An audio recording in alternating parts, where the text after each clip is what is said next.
My father came from Japan in 1905. He was 15 when he immigrated from Japan. He worked until he was able to actually build a store. Let me tell you a story in the form of a dream. I don't know why I have to tell it, but I know what it means. Close your eyes, just picture the scene as I paint it for you. It was World War II when this man named Kenji woke up. Ken was not a soldier.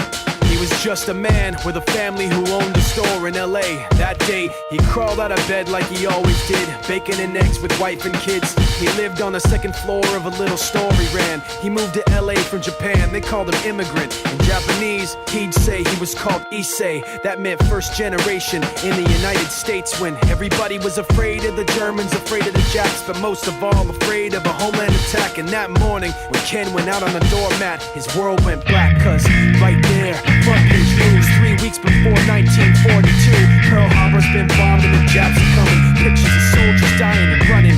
Ken knew what it would lead to, just like he guessed. The president said the evil Japanese in our home country would be locked away. They gave Ken a couple of days to get his whole life packed in 2 bags, just 2 bags.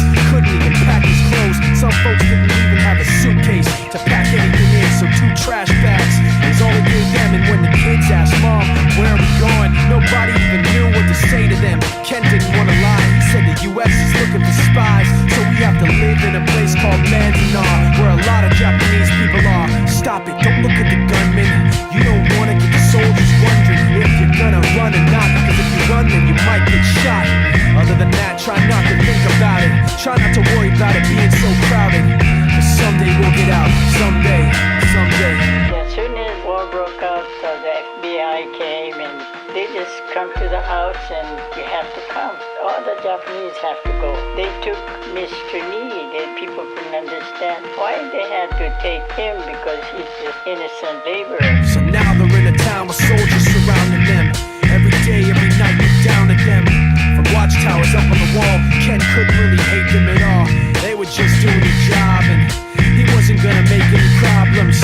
He had a little garden, vegetables and fruits that he gave to the troops in a basket his wife made. But in the back of his mind, he wanted his family's life saved. Prisoners of war in their own damn country, what for? And time passed in the prison town. He wondered if he'd live it down if and when they were free. The only way out was joining the army, and supposedly some men went out for the army, signed on, and ended up flying to Japan with a bomb. That 15-kiloton blast put an end to the war pretty fast. 2 cities were blown to bits. The end of the war came quick. Ken got out big hopes of a normal life with his kids and his wife, but then they got back to their home, and what they saw made them feel so alone. These people had trashed every room, smashed in the windows and bashed in the doors, written on the walls and the floor, Japs not welcome anymore.